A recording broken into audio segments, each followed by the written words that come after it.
வணக்கம், welcome to positive thoughts குட்டி story 21. நம் வாழ்வில் நடக்கின்ற அனைத்துமே நன்மைக்கு தான் என்பதை உணர்த்தும் கதை இது. ஒரு துறவி ஒருத்தர் இருந்தார். ஊர் ஊராக சென்று அங்கே இருக்க கோயிலில் வழிபடுவதும் அங்கு சில நாட்கள் தங்கியிருந்து தியானம் செய்வதும் அவருடைய வழக்கமாக இருந்தது. நமது வாழ்வில் நடக்கக்கூடிய எல்லாமே நன்மைக்கு தான் என்பதில் பெரிதும் நம்பிக்கை உடையவர் அந்த துறவி. அவர் ஆன்மீக பயணம் செல்லும் போதெல்லாம் அவருடன் ஒரு குதிரையும் ஒரு சேவலும் ஒரு கைவிளக்கையும் அவர் எடுத்து செல்வார். ஒரு முறை அந்த துறவி ஆன்மீக பயணம் மேற்கொள்ளும்போது இரவு நேரம் நெருங்கிவிட்டது. ஆன்மீக பயணத்தின் போது இரவு நேரம் நெருங்கிவிட்டால் அவர் செல்லும் வழிகளில் உள்ள வீடுகளிலோ அல்லது கோயில்களிலோ தங்குவது அவரது வழக்கம்.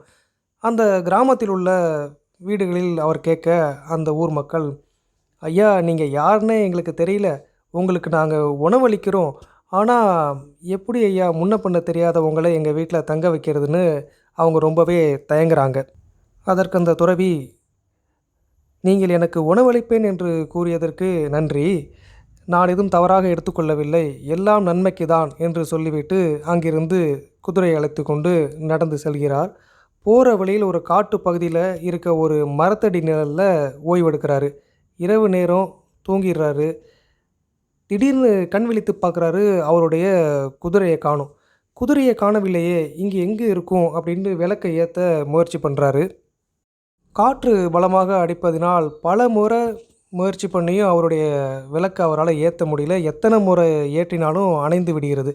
சரி, காலையில் பார்த்துப்போம், எல்லாம் நன்மைக்கு தான் சொல்லிட்டு மறுபடியும் ஓய்வெடுக்கிறாரு. காலையில் எழுந்து பார்க்குறாரு, அவருடைய சேவலையுமே காணும். அவர் ஒவ்வொரு நாளும் சேவல் கூவுவதும் அவர் காலையில் எழுவதும் அவரது வழக்கம். அதற்காகவே அந்த சேவலை அவர் கூட வைத்திருப்பார். சரி, சேவலையும் நம்ம குதிரையும் தேடி செல்வோம் என்று முடிவெடுக்கும் அந்த துறவி மீண்டும் அந்த கிராமத்துக்குள்ளேயே போகிறாரு. அந்த கிராமமே சின்ன பின்னமாக இருக்குது. எங்கே பார்த்தாலும் ஒரே வன்முறை நடந்த இடம் போலவே காட்சியளிக்குது.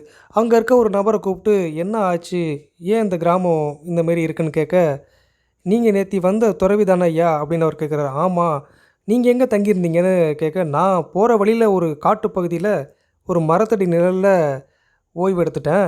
அங்கே என்னோடய குதிரையும் சேவலும் எங்கே போச்சுன்னு தெரியல, அதை தேடி தான் வந்தேன்.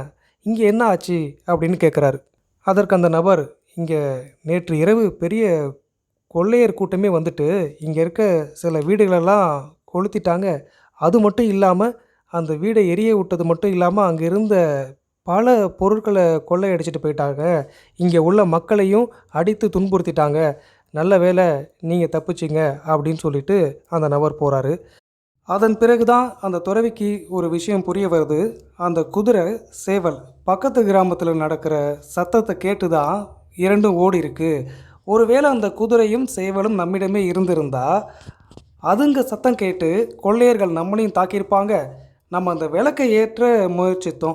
ஒருவேளை காற்று அடிக்காமல் இருந்து நம்ம விளக்கை ஏற்றி இருந்தோம் என்றால் நிச்சயமாக கொள்ளையர்கள் நம்மளையும் கண்டுபிடிச்சிருப்பாங்க. விளக்கு ஏற்ற முடியாமல் போனதும் குதிரையும் சேவலும் நம்மை விட்டு ஓடியதும் நல்லது தான் போல என்று உணர்கிறார். எல்லாம் நன்மைக்கு என்கின்ற நம்ம கோட்பாடு எவ்வளோ உண்மையானது. அந்த இறைவன் தான் நம்மளை காவந்து பண்ணியிருக்கான்.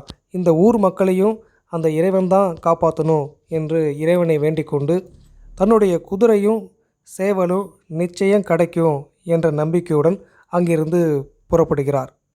நம்ம வாழ்க்கையிலையும் சில நேரங்களில் நம்மளால் ஏற்றுக்கொள்ள முடியாத, நம்ம விரும்பத்தகாத சில நிகழ்வுகள் நடக்கும்.